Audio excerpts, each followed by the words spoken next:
Good afternoon, everyone. My name is Dr. Brian C. Roper. I'm here in Kansas City, Missouri. A little bit about me. I have an untraditional background in the criminal justice system.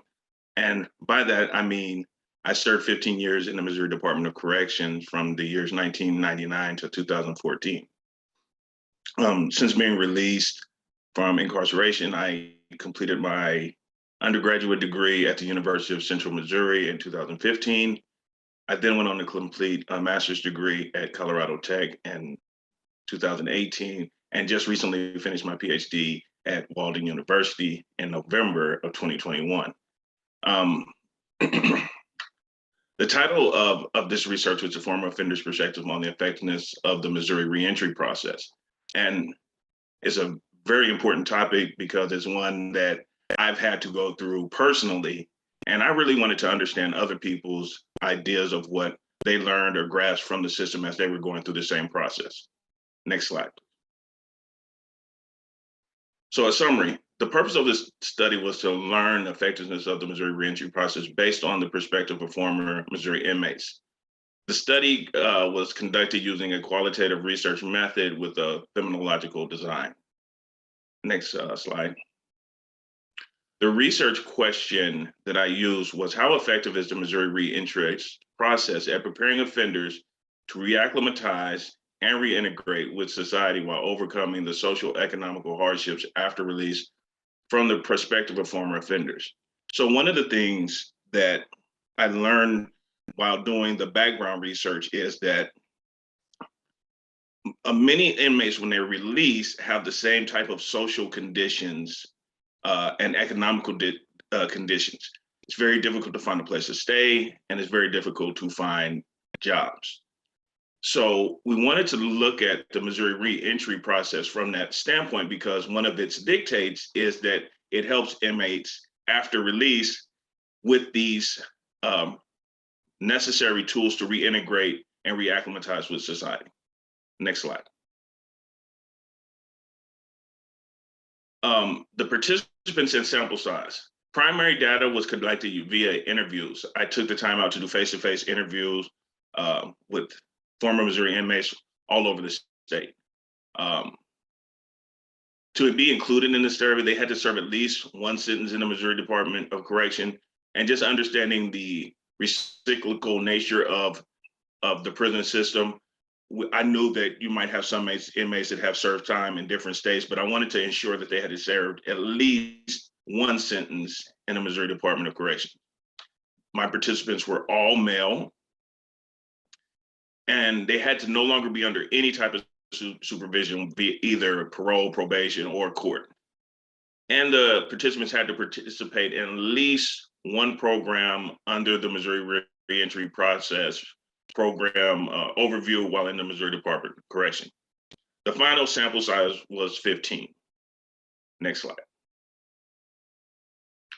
So before we go to delve into the results, the sample size was relatively low because I wanted to get some real in-depth information. But uniquely, I interviewed 15, but I don't think I had a different result after interviewing about 10 men. The information that was coming in was pretty consistent. Some of it was verbatim. It was almost like they talked to each other prior to being interviewed. So some of the results that we learned from the study was that environment prior to incarceration played a major role in criminal behavior. And I use social disorganization theory to inform my study, and in connection with desistance theory as well. So I wanted to take an in-depth look. Where did you come from?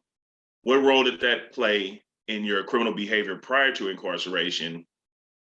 And then I also wanted to understand, after going through the Missouri Department of Correction and participating in the Missouri reentry process, what was their thinking and outlook on criminal behavior afterwards?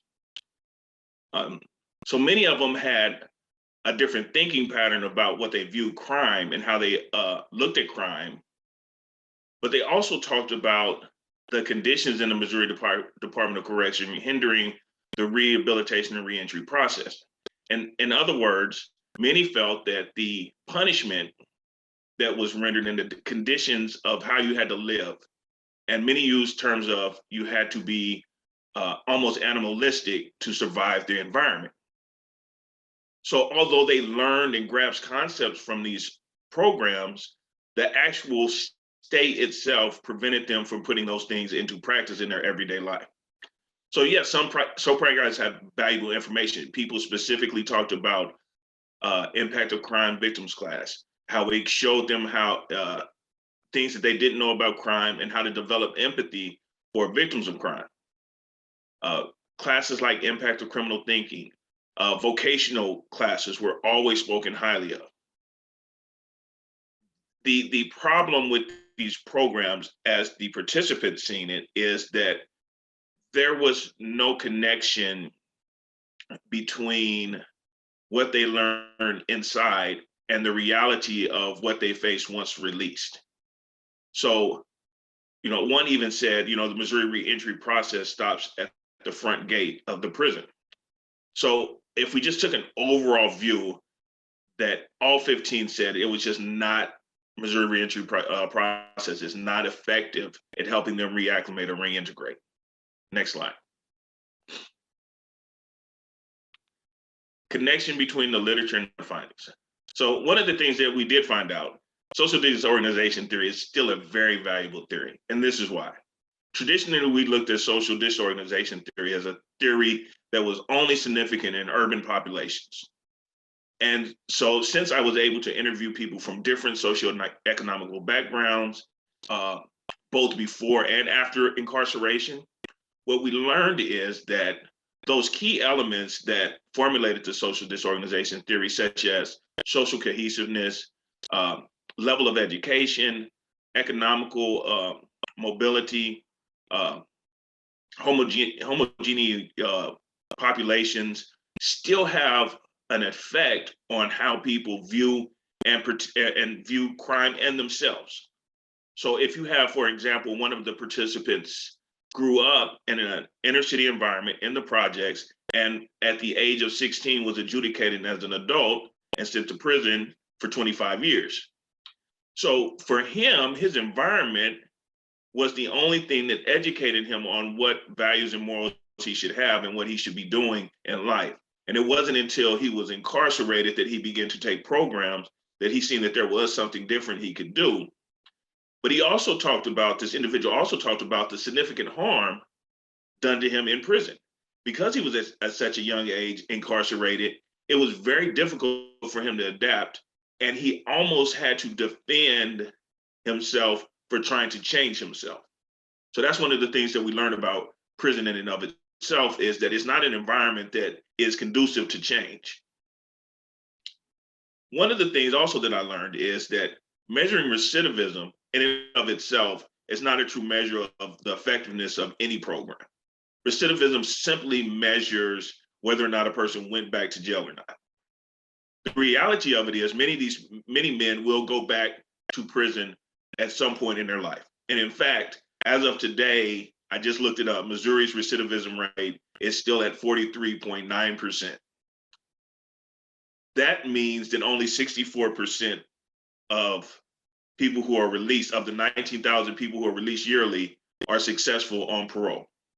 Now, that's for 5 years. When we stretch that number out, the recidivism rate grows and grows until you get to about the 9-year mark. Federally, from 2005 to 2014, the national recidivism rate over a 9-year period was 83%. So we know that the system is failing somewhere. Part of that is because just how we're measuring. And this study, I think what I've really learned using desistance and some of the things that Shad Moraine has came out with desistance theory is it is a better measuring stick. An 18, 19-year-old man who comes out of prison is more likely to return to prison than somebody who's 45 and older, simply because he has more time and he hasn't matured emotionally yet. So that's some of the things that I've learned, is that if we start measuring desistance and what keeps offenders from reoffending, then we get more value out of the programs that we institute in prison. Next slide. Findings in conceptual work. desistance and cognitive behavior programs such as ICVC and ICT. So some of the participants, while they said the Missouri Reentry Process did fail them, they did speak of these programs in very positive ways. One, it taught them empathy, and empathy is surely a path to non-offending. If you can look at yourself and look at what you're going to do or what you've done and develop some type of empathy for the people that you're going to harm, then you're least likely to harm that individual. But one of the biggest that we find in desistance was education and employment. And some startling statistics that I found throughout the study was that, and I'm just going to throw these two numbers out. There was a 5% recidivism rates for people who obtain an associate degree. That percentage of recidivism drops to 0% if they get a bachelor's degree. So we understand from that through education, desistance or desisting from crime becomes easier. One of the participants, who was again about 19 when he was incarcerated, said he actually studied in prison to figure out what he could do and what was the more scientific method to not reoffend. And he found it was education. And so for him, he got into any educational program he could get into. He completed his GED. At the time, they were offering college classes for young men between the ages of 19 and 26. So he started taking college classes. And he talks about how the education didn't necessarily get him better jobs, but it did put him in better circles. And I think that's very important when we talk about desistance and descending from crime and the Missouri Reentry Process is, are we providing the education that will put them in a different social category or be able to hang with different social circles? And the next key factor in desistance was employment. And of the 15 participants, every last one of them said the most difficult thing for them to do was find a sustainable income. They could find jobs. Jobs are easy to find. What they couldn't find is the opportunities that would allow them to advance themselves and their family. And so this is often a sticking point for offenders or former offenders.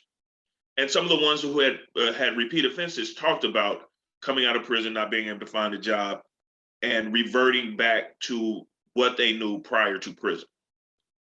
So we know education, we know employment, we know understanding what we do harms people. But more than anything, and it was kind of unique, is what I found was that the individuals who came from lower economic standards, who had less educational opportunities and credentials, obtained more from the programs than people who had high school educations or college education. But the difference was the emotional maturity. Those who came as young men were able to develop emotionally and become more emotionally mature with the assistance of the programs, while those who had education, they seen these things as just reminders of things that they had already learned. And so therefore, they felt that they didn't need those things, and those things being forced upon them was almost counterproductive. The one thing that the Missouri Reentry Process does do that's extremely well, they have legislated that all offenders must complete their high school education equivalents or put forth a good effort in doing so. So this kind of takes the guesswork away from if you're going to have the opportunity to complete your education. Next slide, please.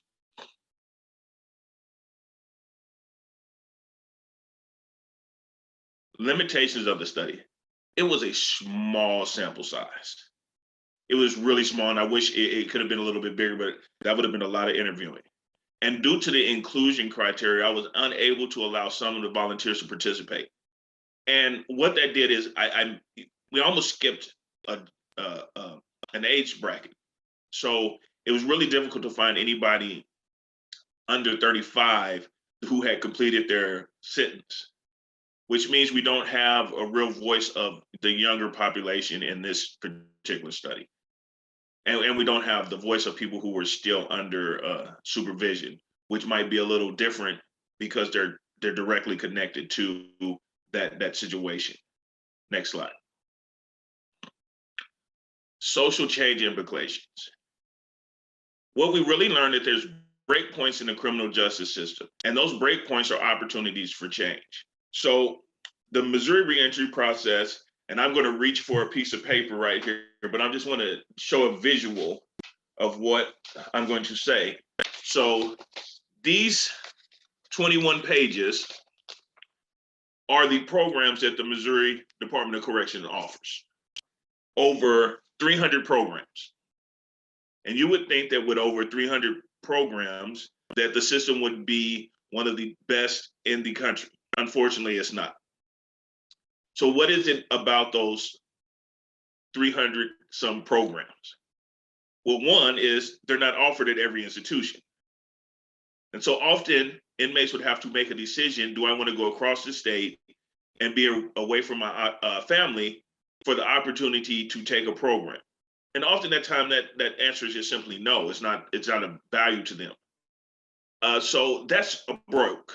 We also see a break point in that we're understanding now that you cannot treat somebody the same place you punish somebody. And what I mean by that is there has to be a separation from incarceration before you can really provide offenders with the type of continual treatment that they will need from the door of from inside the prison to outside the door of prison into the community. So something I'm working on right now that I just play around with words is building better relations with the community. And it's something that kind of happened in the 80s, and I call it the Dukakis effect.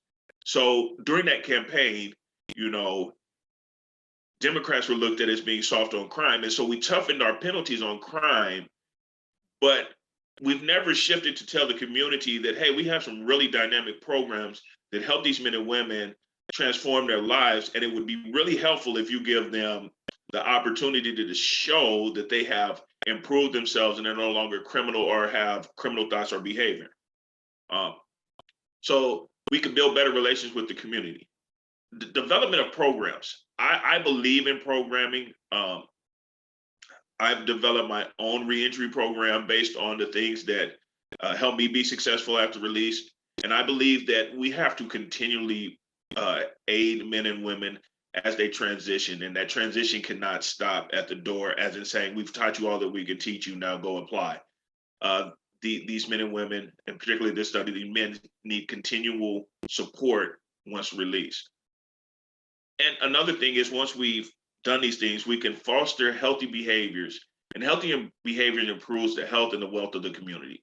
So when we produce better programs, we produce better men who are coming out of prison. We continue that connection once they're released to the community and continue to aid and watch and guide them. Then the community of itself becomes better, and we become healthier as a community and as a family and group of people.